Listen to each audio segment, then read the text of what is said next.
నమస్తే. Welcome to our channel. ప్రస్తుతం మనతో సీనియర్ జర్నలిస్ట్ దాము బాలాజీ గారు ఉన్నారు. వారితో మాట్లాడదాం. సార్ నమస్తే సార్. నమస్తే. సార్ జగన్ బెయిల్ విషయంగా రఘురామకృష్ణరాజు సుప్రీంకోర్టులో దాఖలు చేసిన పిటిషన్‌ని సుప్రీంకోర్టు కొట్టివేసింది సార్. అంటే యాక్చువల్లీ జగన్‌కి ఒక ఊరట అని చెప్పొచ్చు. కానీ రఘురామకృష్ణరాజు గారికి ఇది ఒక షాక్ అని చెప్పొచ్చు సార్. అసలు దీని కాన్సిక్వెన్సెస్ ఎలా ఉంటాయి సార్? నిన్న సుప్రీంకోర్టు ఒక సంచలనమైన తీర్పిచ్చింది. యాక్చువల్‌గా జగన్ గత 11, 12 ఏళ్ల నుంచి బెయిల్ మీద ఉన్నాడు. ఆయన మీద అక్రమ ఆస్తుల కేసు. ప్రధానంగా ఏంటంటే వాళ్ళ నాన్న వైఎస్ఆర్ అధికారంలో ఉన్నప్పుడు ఆయన కొన్ని కంపెనీస్కి చేసిన మెయిల్లు ఏవైతే ఉన్నాయో దానికి క్విడ్ ప్రోకోగా అంటే దానికి బదులుగా ఆ కంపెనీలు జగన్ కంపెనీల్లో పెట్టుబడులు పెట్టారు. సో మామూలుగా ఇది ఒక రకమైన ఫార్మ్ ఆఫ్ కరప్షన్. ఎందుకంటే మామూలుగా అయితే డబ్బులు నేను ఏదన్నా ఒక పని చేశాను గవర్నమెంట్లో ఉండి వాళ్ళు నాకు డబ్బులు ఇస్తారు, లంచం ఇస్తారు. కానీ ఇప్పుడు ఏంటంటే కొత్త మెథడ్స్లో లంచాలను ఎలా తీసుకోవాలి అనేది పెరిగింది. అదేంటంటే ఒకటి ఏంటంటే భార్య పేరుతోనో కొడుకుల పేరుతోనో కంపెనీలు పెడుతున్నారు. ఈ కంపెనీల్లోకి మెయిల్ ఎవరికైతే లభించిందో ఎవరి దగ్గర అయితే లంచాలు తీసుకో వాళ్ళ దగ్గర డైరెక్ట్గా లంచాలు కాకుండా ఈ కంపెనీలోకి పెట్టుబడులు పెడతారు. సో ఇది ఒక ఫార్మ్ ఆఫ్ కరప్షన్ అనమాట. ఇది జగన్ విషయంలో జరిగిందనేది ఉంది. దీంట్లో జగన్ 16 నెలలు జైల్లో ఉన్నాడు. తర్వాత బెయిల్ మీద వచ్చాడు. అప్పటి నుంచి ఇంకా బెయిల్ మీదనే ఉన్నాడు.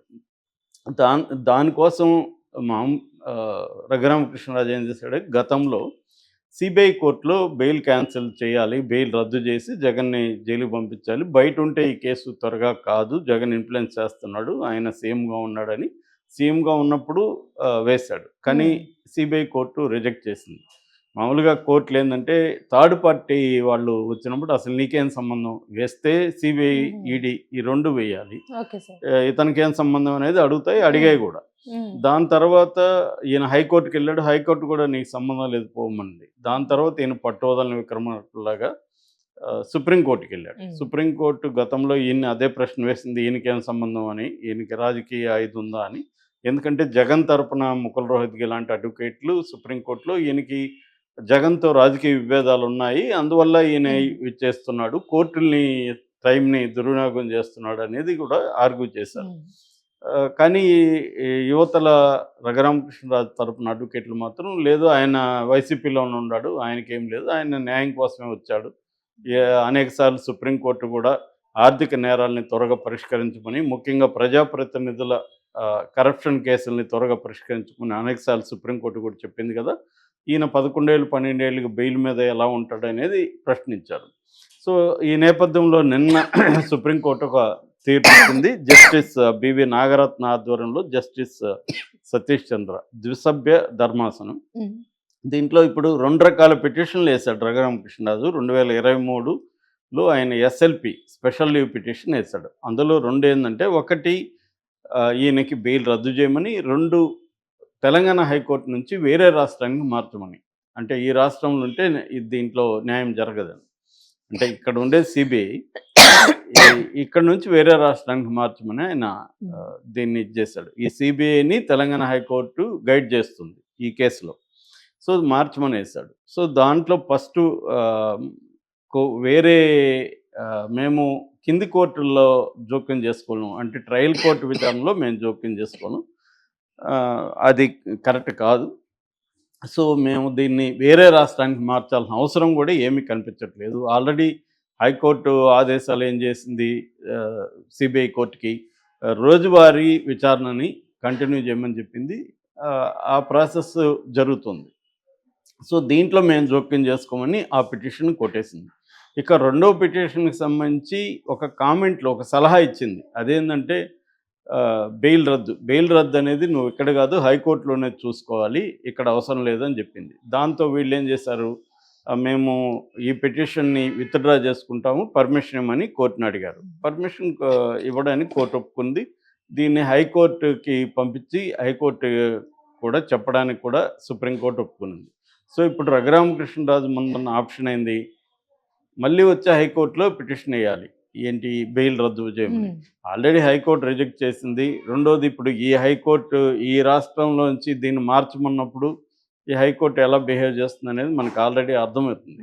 సేమ్ రఘురామకృష్ణరాజుకి ఇది షాక్ అంటే ఒక రకంగా జగన్‌కైతే ఊరట. హ్మ్. ఎందుకంటే ఇది ఒకవేళ రద్దు చేస్తే జగన్ జైలుకి పోవాల్సిన అవును సార్. పరిస్థితి ఏర్పడుతుంది కాబట్టి ఆ మేరకు జగన్‌కి ఊరట గాని రఘురామకృష్ణరాజు షాక్ అని నేను అనుకోవట్లేదు. ఎందుకంటే రఘురామకృష్ణరాజుకి కోర్స్ అంత తెలియకుండా ఏముండదు. ఆయన ఉద్దేశ్యం ఒకటేందంటే దీన్ని జనంలో లైవ్‌గా ఉంచడం, కోర్టుల ద్వారా ఒకవేళ ఏమన్నా కుదిరితే బెయిల్ క్యాన్సిల్ అయితే ఒకాళ మంచిదే గదా! కాకపోతే జనాల్లో దీన్ని ఆహ్, చర్చగా మార్చేయడం. అంటే మరుగున పడకుండా మార్చడం.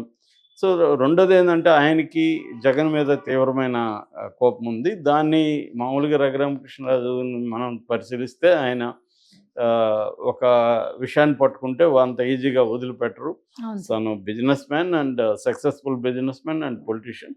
సో, ఆ క్రమంలో నిజానికి ఆయన జగన్‌కి చేసిన డ్యామేజ్ తెలుగుదేశంలో ఏ నాయకుడు కూడా చేయలేదు. ఎందుకంటే 24 అవర్సు అసలు ఈయనకి వేరే పని లేదా అని హ్మ్. కూడా చాలామంది అనుకునేవాళ్ళు. ఈయన ఎంపీగా ఢిల్లీలో కూర్చొని ఏం హ్మ్. చేస్తున్నాడు అని కూడా అనుకున్నారు కానీ ప్రజలు మళ్ళీ ఉండిలో ఆయన్ని గెలిపించారు. అవును సార్. సో, ఆ రకంగా రఘురామకృష్ణరాజు 24/7 365 డేసు జగన్ మీదనే హ్మ్. యాంటీగా ఉండడం. దానికి తెలుగుదేశం మీడియా ఆయనకి స్పేస్ ఇవ్వడం. ఆయన ఎప్పుడు కోరుకుంటే అప్పుడు లైవ్ పెట్టడం. ఇవన్నీ చేసాయి. జగన్‌కి ఆ మేరకు నష్టం జరిగిందనేది మనకి ఎన్నికల హ్మ్. రిజల్ట్ చూసినాక అర్థమవుతుంది.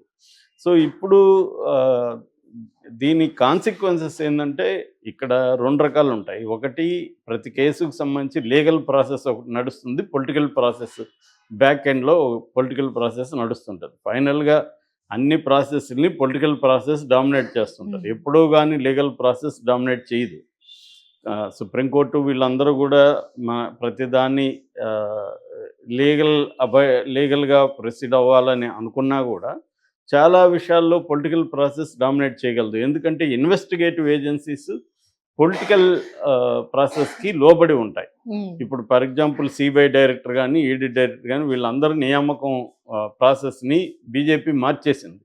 అంతకుముందు సీబీఐ డైరెక్టర్ నియామకం కమిటీలో హ్మ్. సుప్రీంకోర్టు న్యాయమూర్తి కూడా ఉండేవాళ్ళు.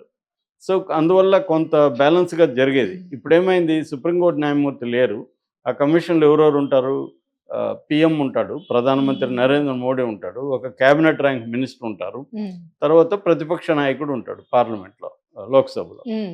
ఇప్పుడు ఈ ముగ్గురున్నప్పుడు సహజంగా మెజారిటీ బట్టి కదా ఉంటది. అవును ముగ్గురిలో సార్. ఇద్దరెవరు? ఇద్దరు. హ్మ్. మోడీ అండ్ వాళ్ళ మంత్రి. హ్మ్. కాబట్టి ఫైనల్‌గా మోడీ అనుకున్నోళ్ళే ఎలక్షన్ కమిషనర్‌లుగా ఉంటారు. మోడీ అనుకున్నోళ్ళే హ్మ్. సీబీఐ డైరెక్టర్‌గా ఉంటారు. మోడీ అనుకున్నోళ్ళే ఈడీ డైరెక్టర్‌గా ఉంటారు. ఎనీ ఇన్వెస్టిగేటివ్ ఏజెన్సీల డైరెక్టర్లు కావచ్చు.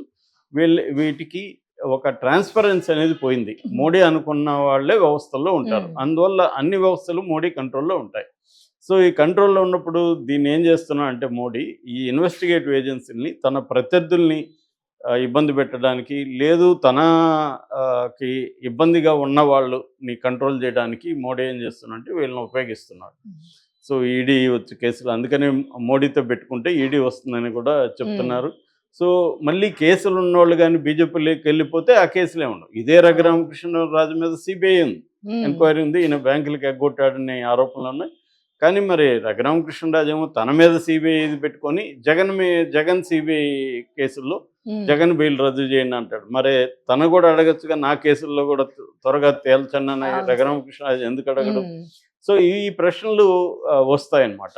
అందువల్ల జగన్‌ని ఇన్ని రోజులు ఉన్నాడంటే కూడా ఆశ్చర్యం మనకు. ఎందుకంటే ఒక అక్రమాస్తుల కేసు దాన్ని అతను దోషైననా నిరూపించాలి. లేదా అవును దోషి సార్. కాదన్నా హ్మ్. చెప్పాలి. ఎందుకు ఉన్నాయంటే కేసుల్ని కత్తుల్లాగా తల మీద వేలాడదీయడం అనేది మోడీకి అవసరం. హ్మ్. యో జగన్ కంట్రోల్‌లో ఉండాలంటే జగన్ మీద కేసులుండాలి. జగన్‌ని జైలుకి పంపించి కన్విక్షన్ పడి జగన్ జైలుకి పోతే జగన్ రాజకీయ భవిష్యత్తు నాశనం అయిపోతుంది. దానివల్ల చంద్రబాబు బలపడతాడు. అది మోడీకి ఇష్టం లేదు. హ్మ్. అట్లాగే జగన్ కూడా మోడీకి ఏం కావాలో అవన్నీ కూడా ముందు నుంచి చేస్తున్నాడు. ఒకటి ఎలక్షన్‌లలో డబ్బులు సప్లై చేయడం ఒకటి. రెండవది బిల్లులకు సంబంధించి ఇంతకుముందు రాజ్యసభలో మెజారిటీ ఉండనప్పుడు జగన్ కంప్లీట్‌గా హెల్ప్ చేశాడు హ్మ్. మోడీకి. సో, దాంతో మోడీ జగన్‌ని జాగ్రత్తగా కాపాడుకుంటూ వస్తున్నాడు. ఇప్పుడు కూడా అదే జరుగుతుంది.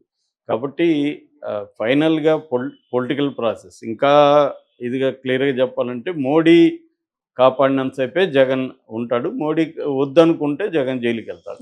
That is so simple. Yes sir, thank you sir.